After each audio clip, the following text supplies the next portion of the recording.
E aí, pessoal, tudo bem? Meu nome é Marcos Botelho, sou pastor aqui na cidade de São Paulo, numa igreja chamada Comunidade da Vila em Pinheiros, e a gente está aqui estudando o Sermão do Monte. Toda semana tem um vídeo diferente, versículo por versículo, às vezes um pouco mais de versículo, e aqui a gente está estudando e pedindo para Deus iluminar a Sagrada Escritura e trazer para nós algo novo para o seu coração, de forma contemporânea. Eu já tive mais vídeos, você pode olhar outros vídeos para ver se você gosta.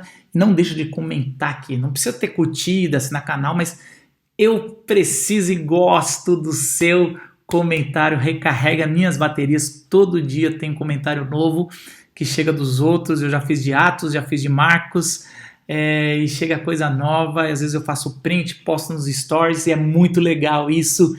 Faz assim o que Deus está falando para você, pode ter crítica também, é bom sempre. Perguntas e coisas assim, tá bom? E também tem um e-book sobre coragem com histórias em atos. E aí isso é em livro, você pode, Coragem para Mudar em uma Semana, tem histórias, exposição de Gênesis. Eu falei Atos, é Gênesis, tá bom? E aí isso aí vai ser bem legal, você só tá aqui no link desse vídeo, aqui embaixo nos comentários, você clica e deixa o seu e-mail e você vai receber esse e-book e no meu fanzine, ok? A gente já está, acho que no terceiro vídeo, teve uma introdução e a gente falou também da bem-aventurado os pobres de espírito. E a gente chegou agora no versículo de Mateus 5, versículo 4. É um versículo só. Bem-aventurados os que choram, pois serão consolados. Esse começo a gente está versículo por versículo, depois a gente vai um trecho maior e a gente vai de acordo com o que a Bíblia manda, ou que o Espírito manda através do texto. Sempre estudando o contexto literário e o contexto histórico, para a gente entender melhor o que o autor quis dizer e o que Jesus quis falar. É interessante que as bem-aventuranças a gente já viu, já comentou, é uma coisa só, assim como o fruto do Espírito é a marca do discípulo de Jesus. Não é nenhum religioso e nenhum secularizado. É um discípulo de Jesus, é algo diferente. E nada mais importante nos dias de hoje no Brasil do que a gente entender o que é ser transformados pelo Espírito Santo. E quando Jesus fala felizes os que choram, é meio estranho, né? Como alguém pode ser feliz e chorar? Como é que pode? Assim, fico pensando assim, aquele choro de alegria, como é que pode? Do que está falando? Eu sempre evitei esse texto porque eu não entendia direito quando Jesus falava, olha, ou então ficava aquela interpretação só do céu, uma recompensa do céu. Então ficava assim, não, você está chorando porque você queria tanto estar na balada, você queria tanto fazer sexo com sua namorada, mas não vai poder, ou você queria tanto, sei lá, fazer alguma coisa, mas não vai poder, dar um soco na cara daquele cara que você não gosta, mas você não vai poder, ou você está sendo maltratado, mas você tem que calar a boca e tem que ser humilde e vai ser torturado, vai ser perseguido. Mas no céu você vai rir, você vai ser feliz. Então a recompensa era jogada para após a vida pela fé. Também não é verdade. Aliás, o reino já começou. Na cruz e na ressurreição, a conquista é para hoje. É o já e ainda não, né? A completude será quando Jesus voltar, mas o já começou. Então, como é que pode ser para já a felicidade dos bem-aventurados, sendo que a gente chora?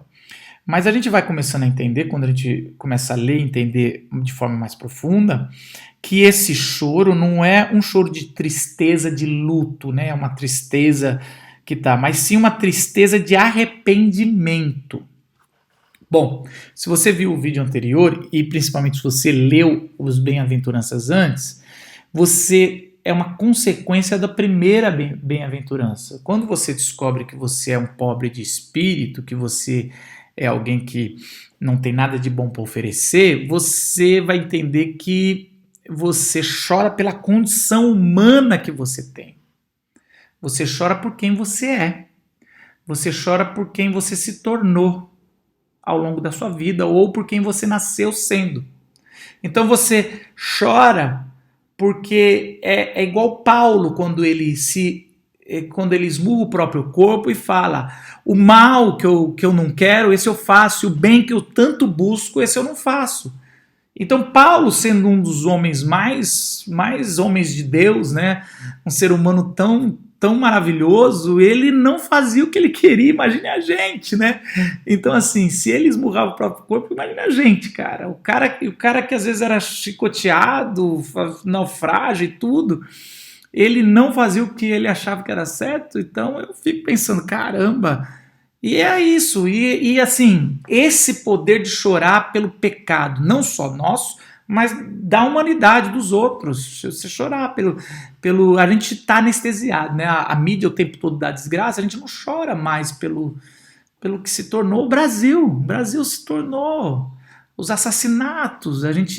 O Brasil tem assassinado a juventude do Brasil, a promiscuidade que virou nosso país.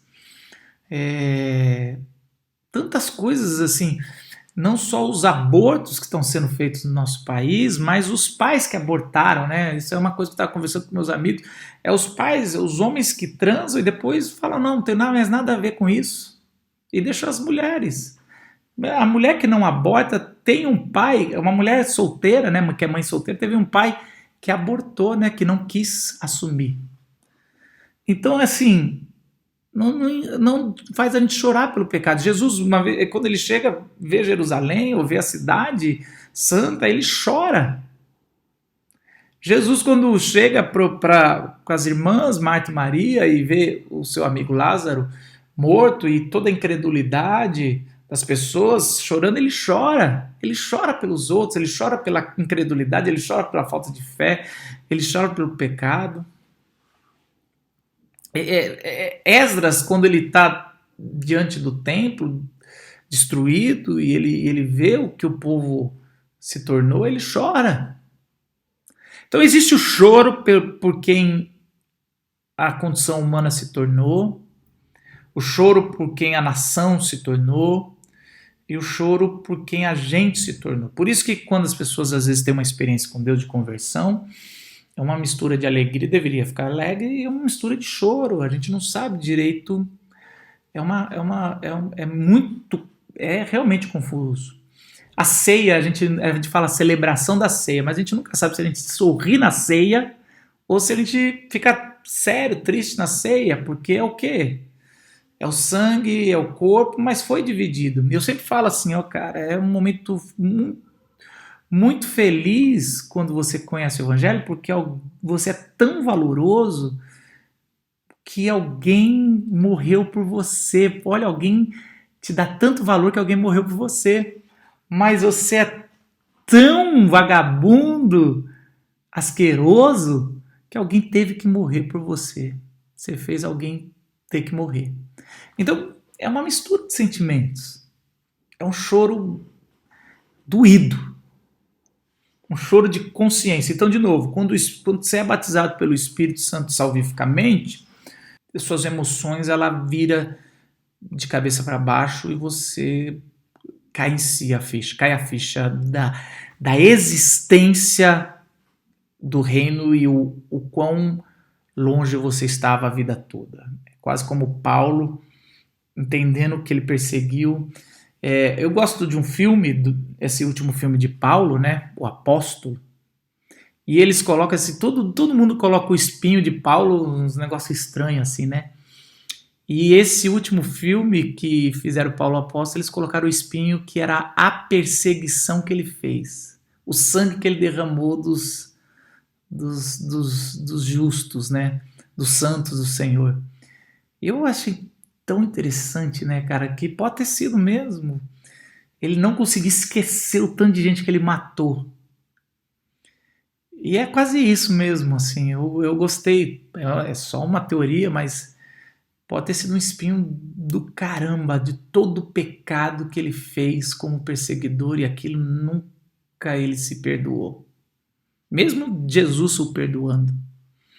E é interessante que o religioso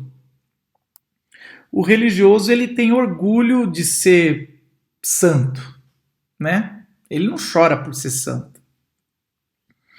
Ele não tem esse choro por ser santo, ele tem orgulho. Ele tem orgulho, ele bate no peito. Já reparou isso? Ele não chora, ele se gaba. Então o religioso não tem choro. Que chorar o quê, cara? Para de mimimi. Para de mimimi, para de você não é fraco, você não é cauda, você é cabeça. Você é raça eleita, escolhido, sacerdócio. Então usa os versículos para orgulho. Então você tem uma passeata, uma marcha do orgulho evangélico. Então você bate no peito, então você enche estádio para poder político, para negociar. Então você bota político como é que fala? No palco, porque você está, na verdade, mostrando, olha o tanto de gente que eu consigo reunir. E aí você trabalha com orgulho e não com o choro de quem nós somos. E não para pedir desculpa por quem nós somos. E não você reúne os evangélicos para uma passeata e dizer, olha, nós somos tantos e não estamos queremos pedir desculpa, queremos fazer uma ação conjunta aqui, solidária, para nos desculparmos. É diferente. Porque uma coisa é uma atitude religiosa. O religioso tem orgulho. Olha só. O discípulo, ele chora. E ele é consolado no seu choro. Não pelo religioso, por Jesus. O não religioso secularizado, ele tem orgulho por reconhecerem que não é santo. Olha que interessante. O não religioso, ele se orgulha por não ser santo. Já viu que aquelas camisetas no carnaval? Eu não sei se esse vídeo vai sair antes ou depois do carnaval, mas sou vadia com orgulho. Já viu isso? Ou o papo de homem que, eu transei com umas 5 semana passada. Ou não sei o quê. Então, o não religioso, secularizado, ele tem orgulho de não ser santo. Então, ele condena o religioso por ser hipócrita, por ter orgulho de ser santo não sendo, mas ele tem orgulho de não ser. Eu pelo menos reconheço que não sou. O religioso, ele é orgulhoso. Só do orgulho já está errado. E o discípulo, ele chora. Ele chora pela sua condição. Ele chora. E às vezes ele está envergonhado por estar chorando, mas Jesus está falando, calma, levanta, não tenha vergonha de chorar.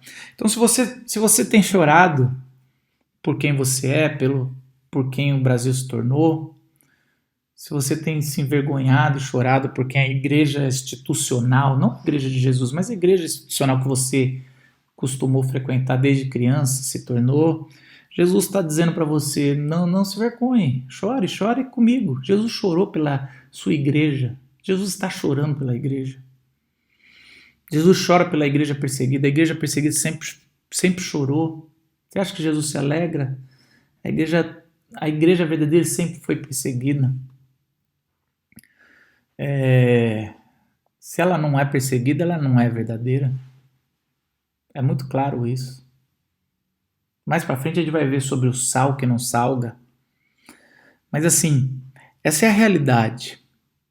Se o choro não está em nós, no sentido de lamento, não existe mais nesse evangelho triunfalista que a Universal do Reino de Deus inaugurou junto com algumas neopentecostais. Existem algumas outras que não entraram nessa, mas uma boa parte entrou, que não faz parte do evangelho de Jesus Cristo.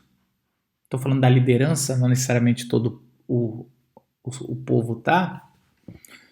E aqui eu faço com muito tremor e temor, e talvez você vai chegar para mim e falar, Marcos, você não pode falar o nome? Eu falo sim, E eu falo sim porque no Sermão do Monte fala dos frutos, reconhecer, e a gente vai trabalhar sobre julgar. Não é julgamento. Se a gente não fala da árvore, a gente não está sendo um bom discípulo.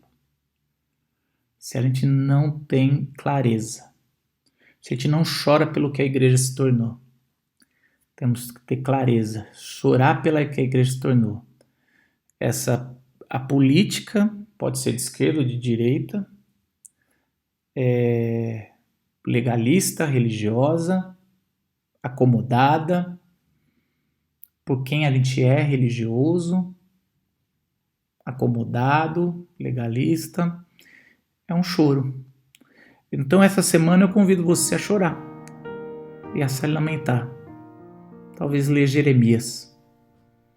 Na teologia da prosperidade não há lugar para o lamento. E eu vejo muito lamento na Bíblia. O vídeo vai acabar assim. Deus abençoe você, que o seu lamento seja consolado pelo Senhor Jesus. Deus abençoe.